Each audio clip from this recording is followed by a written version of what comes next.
Muchas gracias. Muy buenas tardes a todos. Un honor compartir este espacio con estos maestros de la nutrición, gente muy admirable realmente. Primero vamos a dar una introducción hacia un tema del que no se platica mucho. Realmente voy a ser muy concreta porque tenemos poco tiempo, y es sobre el ambiente alimentario y la prevención de sobrepeso y obesidad en la niñez. Les voy a presentar resultados de varios estudios que se realizaron aquí en Guatemala durante el 2016 y el 2017, y algunas recomendaciones para política pública que se derivan de estos estudios. Entonces, primero, el contenido de mi presentación es qué es el ambiente alimentario, y luego voy a entrar de lleno a contarles cuál fue la calidad nutricional de los productos procesados y ultraprocesados que se ofertan en el país, qué estrategias de mercadeo se utilizan, tanto en los empaques de los alimentos como en los anuncios de la televisión, y algunas recomendaciones. Antes de eso, sí me gustaría dar algunas, como soy la primera, creo que es necesario que conozcamos un poquito a qué nos estamos enfrentando en el país. Bueno, primero, la encuesta nacional de salud materno-infantil nos dice que 5% de los niños menores de 5 años ya tienen un problema de sobrepeso y obesidad. Ya vemos un 5%, pareciera que no es un problema. No tenemos datos a nivel nacional de mayores de 5 años, lamentablemente, pero tenemos una encuesta representativa a nivel de escuelas que hace OPS, y aquí nos dice que más o menos de los 11 a 16 años ya la prevalencia es del 38%. ¿Ok? Esto ya no es poco, realmente, no lo podemos, decir que esto es muy poco. Y luego, cuando analizamos a mayores de 15 años, con la encuesta nacional de salud materno-infantil, mujeres de edad reproductiva, ya es 1 de cada 2 personas. Entonces, la primera pregunta es, ¿qué pasa entonces durante el ciclo de vida, desde que el niño es un preescolar, escolar, hasta que llega a la adultez? ¿Qué pasa? Que pareciera que es inevitable la ganancia de peso relativa durante el ciclo de vida. Y entonces, bueno, cuando vamos a ver los datos de cuáles son las primeras causas de mortalidad en Guatemala, vemos que todas estas están asociadas con la dieta. Los altos niveles de glucosa en sangre, es decir, la diabetes. ¿Cuál es su causa principal? El exceso de azúcar. Alto índice de masa corporal, sobrepeso, exceso de calorías y grasa. Presión arterial elevada, la hipertensión, exceso de sodio. Entonces, de aquí en adelante me voy a referir a estos 4 nutrientes como nutrientes críticos. Nutrientes que están en todos los alimentos que se ofertan, especialmente en alimentos procesados y ultraprocesados, que ya vamos a definir a continuación. ¿Ok? Entonces, ¿qué es el ambiente alimentario? Primero tenemos que entender ambiente como un entorno que nos rodea, que incide directamente en mis decisiones. Yo quiero que me levanten la mano estudiantes y profesionales. ¿Quiénes creen que la obesidad es un problema netamente de decisiones individuales? Levanten la mano. Una decisión individual. Yo estoy gordito porque yo lo decidí. Ok. Ahora, muy pocos me levantaron la mano. Ahora, ¿quiénes creen que es más bien el ambiente que nos rodea, que nos está empujando cada vez más a consumir más de estos nutrientes críticos? Muy bien, muchas manos. Yo les diría que es una interacción entre ambas. Es una interacción entre ambas, y es muy importante entender que el ambiente es físico. ¿Por qué? Porque hay una disponibilidad abundante, hay muchísima promoción, es decir, hay un marketing muy agresivo que está diseñado para que usted compre ese alimento. Y hay un factor económico, porque los alimentos que tienen más nutrientes críticos son los más baratos y están en todos lados. Aquí en Guatemala hay autoservicio para cualquier cosa y es muy conveniente y es muy rápido. Las políticas, si no hay políticas o si hay regulaciones del ambiente alimentario, bueno, las personas van a tener más acceso a la información, van a consumir menos, y hay normas, hay creencias, ¿verdad? Que, por ejemplo, hay muchas personas que todavía creen que pues la Coca-Cola no es tan dañina y se la dan a los niños, por ejemplo. Es una norma, ahí es una norma social, está presente en los cumpleaños, etc. Y bueno, y todo esto moldea la dieta. Entonces, el tamaño del problema de las enfermedades crónicas es muy grande. Esos son datos que todos sabemos. 2.000 millones de adultos, 170 millones de niños, y está incrementando la prevalencia, los costos de tratamiento, la población y la edad de la población. Y el tamaño de la respuesta en la prevención de enfermedades crónicas es muy pequeña. Menos del 1% del presupuesto de salud se asigna a la prevención. 3% nada más de la salud global es para prevenir enfermedades crónicas, solamente menos del 10% del presupuesto de la OMS. Entonces vemos que el tamaño es muy grande y la respuesta es muy pequeña. Y aquí, ¿por qué el progreso es tan lento? Hay un lobbying de la industria muy fuerte en contra de políticas y el efecto en los niños. Entonces, todavía, incluso entre académicos, hay una pelea entre si hay o no un efecto de los alimentos procesados, ultraprocesados y su marketing en los niños. Hay una habilidad limitada y poca voluntad de los gobiernos para implementar políticas. La sociedad civil, es decir, nosotros los profesionales, las organizaciones, tenemos pocos recursos y poder y poca coordinación, muy poca evaluación de impacto de políticas y programas, y hay opiniones divergentes todavía de quién es el responsable, ¿es el individuo o es el ambiente? Entonces, para definirlo un poquito mejor, los componentes del ambiente alimentario o el marco donde nos hemos estado trabajando es el marco de la red Informas. Más adelante les puedo, si alguien interesado, les puedo comentar un poquito más de esta red, en donde divide el ambiente alimentario en 7 componentes. Es la composición de alimentos, el etiquetado, la promoción, la provisión, la venta, los precios y el comercio y la inversión. Y yo hoy les vengo a platicar de las 3 primeras, que es lo que medimos en Guatemala, que es sobre la composición, el etiquetado y la promoción de alimentos en televisión. ¿Y por qué la composición? Bueno, ha habido un cambio en los nutrientes críticos. Antes teníamos alimentos muy sanos en su estado natural, con baja densidad energética, azúcar, grasa, fibra, menor sodio, pero el alimento que se oferta actualmente tiene más de los alimentos, de los nutrientes críticos que les comentaba. Uy, algo pasó. Ahí está.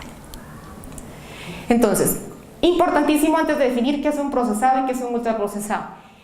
El alimento procesado, y lo vamos a definir en 3 grandes dominios, por decirlo así. El alimento procesado tiene sustancias añadidas, pero no muchas, menos químicos, pero tiene aceite y tiene sal y tiene azúcar. Son derivados directamente de alimentos reconocibles, de alimentos en su estado natural, y en los procesos se puede mencionar enlatado, embotellado, preservación con sal, encurtidos, ahumados, curados. Pero el ultraprocesado ya tiene muchísimo más aditivos y químicos como preservantes, estabilizantes, emulsificantes, solventes, derivados pocos o ningunos alimentos integrables, es decir, no puedo reconocer cuál es la materia prima o la fuente principal de alimento con solo ver el producto.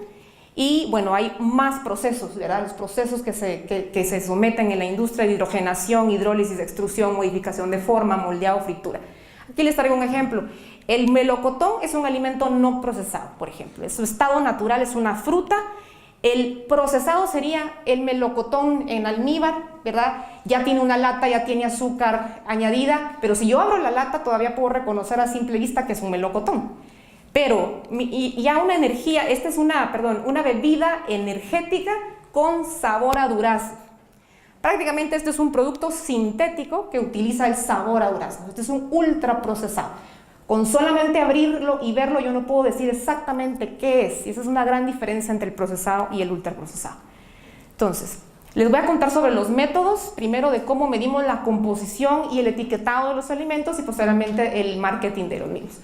Seleccionamos supermercados en Guatemala, derivado, y vimos ahí una base internacional que se llama Euromonitor, que nos dice cuáles son los supermercados donde más se venden productos en Guatemala. Entonces seleccionamos a las 3 cadenas más grandes de Guatemala y nos fuimos a tomar fotografías de todos los productos que existían, que se ofertan, productos empacados, y extrajimos la información de las etiquetas. Luego clasificamos los alimentos de acuerdo a su grado de procesamiento, qué no era procesado, qué era procesado y qué era ultra, y luego les aplicamos 2 perfiles de nutrientes. Los perfiles de nutrientes de OPS y OMS, ahorita se los voy a explicar, y esto, como les comentaba, la clasificación NOVA, que era procesado y que era no procesado. Importante, también hay una otra clasificación que es el ingrediente culinario, que es en sí el aceite, la sal, azúcar y vinagre como ingrediente como tal. Esos no se cuentan porque pues nadie se toma una botella de aceite, ¿verdad? Simplemente se usa para cocinar. Entonces, luego les aplicamos los 2 perfiles de nutrientes.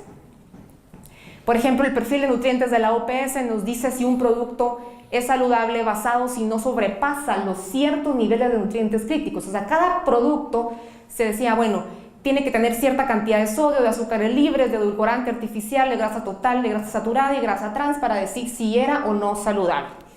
Y luego, con el perfil de nutrientes de la OMS, este es un perfil que se hizo para la Unión Europea, clasifica los alimentos en dos: si es permitido para la publicidad o no es permitido para publicidad dirigida a niños. Entonces, el permitido es aquel que no tiene un alto contenido de energía, grasas saturadas, grasas trans, azúcar o sal por cada 100 gramos.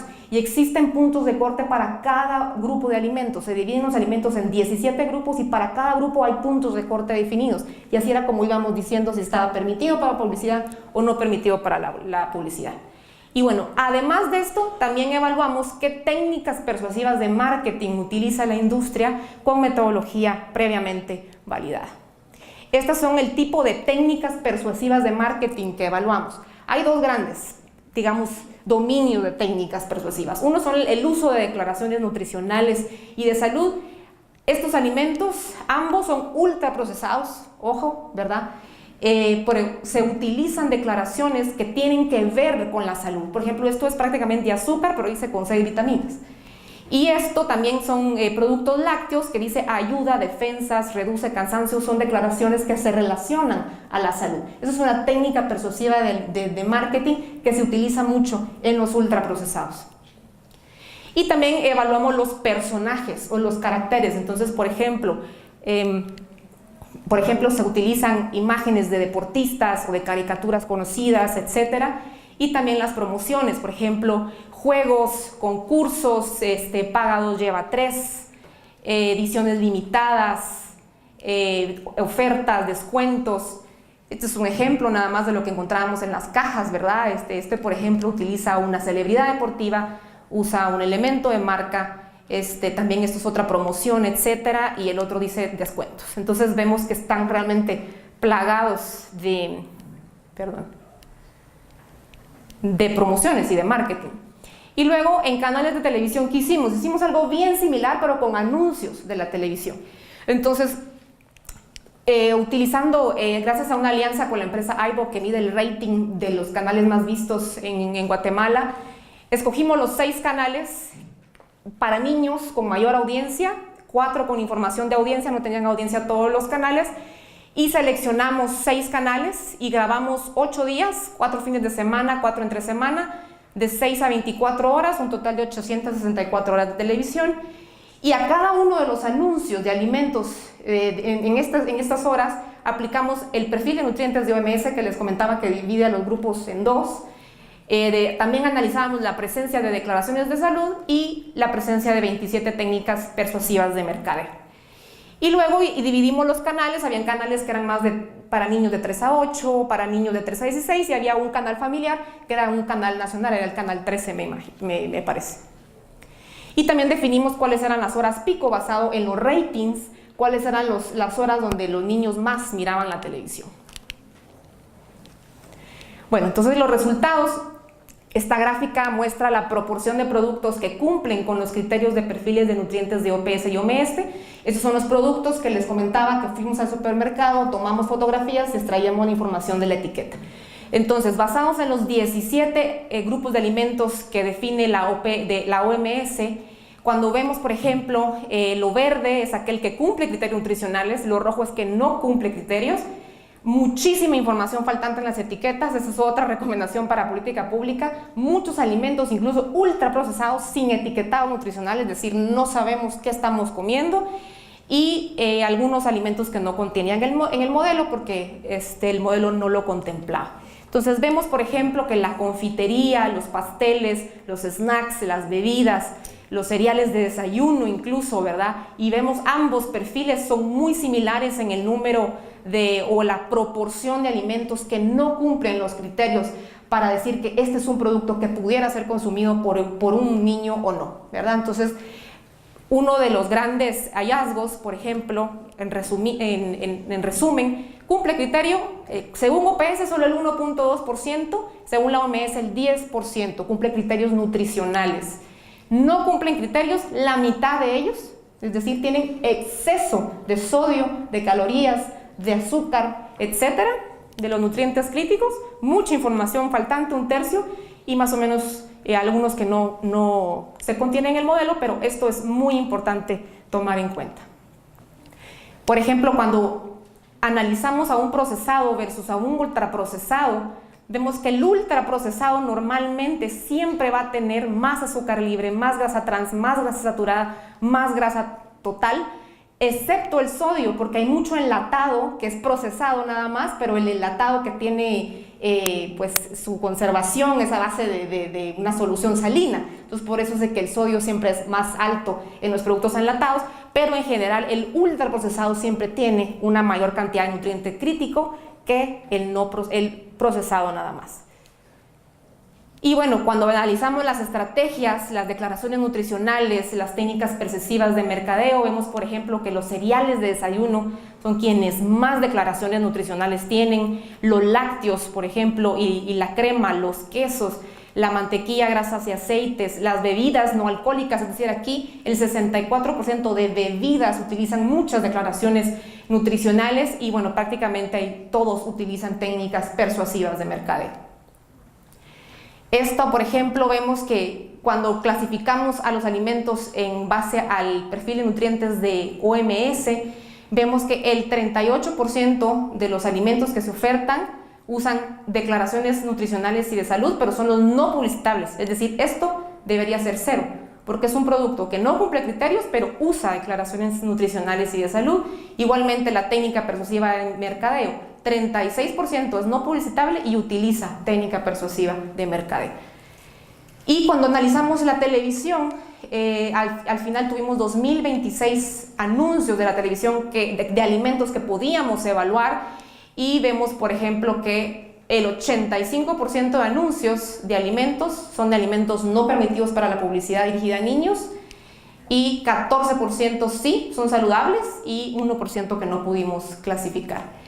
Esta gráfica me muestra la relación entre, los alimentos o la proporción de alimentos permitidos versus no permitidos en un horario de 6 de la mañana a 11 de la noche y los niveles de audiencia, esto es promediando los 6 canales de televisión. Entonces vemos que a todas horas el marketing de alimentos no permitidos es sobreabundante. Los alimentos permitidos, es decir, aquellos más saludables, realmente su proporción en relación a los alimentos ultraprocesados altos en nutrientes críticos es muy pequeño, ¿verdad? Entonces, esto es un hallazgo que por alguna razón tal vez ya lo sabíamos, solo que no lo habíamos medido en Guatemala anteriormente. El 100% de anuncios, tanto permitidos como no permitidos, tienen muchas declaraciones nutricionales, el uso de técnicas persuasivas, etc. Eso fue algo que encontramos en los 2000 anuncios. Y bueno, ¿y por qué hablo tanto de las técnicas persuasivas de mercadeo? Bueno, uno, influyen en preferencias alimentarias de los niños, la ingesta y crea lealtad hacia ciertas marcas.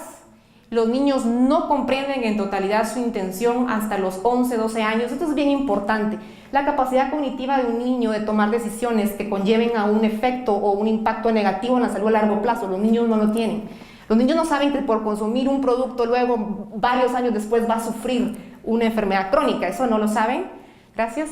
Así que es muy importante por eso que las regulaciones a las técnicas de marketing, al mercadeo como una medida de protección social y de la salud, especialmente dirigido a la población infantil. Y los alimentos dirigidos a niños contienen un marketing agresivo utilizando técnicas persuasivas, como les comentaba, que influyen en las preferencias alimentarias. Entonces, como conclusión, por canales salían aproximadamente 35 anuncios de alimentos no permitidos al día, 2 horas de televisión al día. Si un niño normal mira 2 horas de televisión al día, son 28 anuncios de alimentos no permitidos a la semana, y esto es una exposición constante. Todos los anuncios no permitidos usaron técnicas persuasivas de mercadeo y de declaraciones de salud. Los juguetes también clasificados como técnica persuasiva. Y bueno, a la vista de todas estas conclusiones, vemos que la disponibilidad de alimentos procesados y ultraprocesados es muy amplia. Está en los supermercados y también en las tiendas de conveniencia, en las tiendas de barrio. Una crítica a estos estudios era, bueno, pero eso es en supermercados en la ciudad de Guatemala. Sí, pero si usted se va a una tiendita en la área rural, usted va a encontrar los mismos alimentos empacados, enlatados que venden en los supermercados. Es exactamente lo mismo. De hecho, estamos midiendo lo mismo que les presenté ahora, lo estamos midiendo en comunidades rurales. ¿Cuáles son las recomendaciones entonces para generar un ambiente alimentario, una exposición a un ambiente alimentario saludable desde la niñez?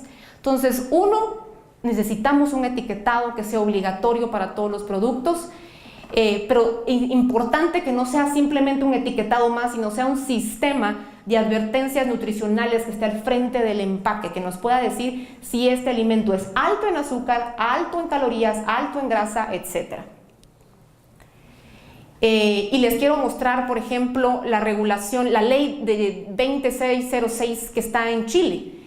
En Chile han habido muchísimos avances para la regulación del ambiente alimentario y ellos han ido a regular no solamente el etiquetado, sino también el marketing de los alimentos, que no cumplen criterios. De hecho, ellos definieron un perfil de nutrientes muy parecido al de OPS y OMS que les comenté, y dicen, bueno, si el alimento excede estos criterios de nutrientes críticos, los vamos a prohibir. Van a prohibir su venta en escuelas, la publicidad, y los alimentos al frente del empaque tienen sellitos, unos rombos negros que van al frente del empaque, en donde le informan al consumidor si es alto en, ¿verdad? Entonces, esta ley prohíbe publicidad de alimentos no saludables y técnicas, incluso técnicas persuasivas de mercadeo también está regulado en menores de 14 años, y esto, como les decía, en empaques, en televisión, en páginas de internet dirigidas a niños con audiencia infantil mayor al 20%. Entonces, este es un ejemplo, por ejemplo, de un ambiente alimentario regulado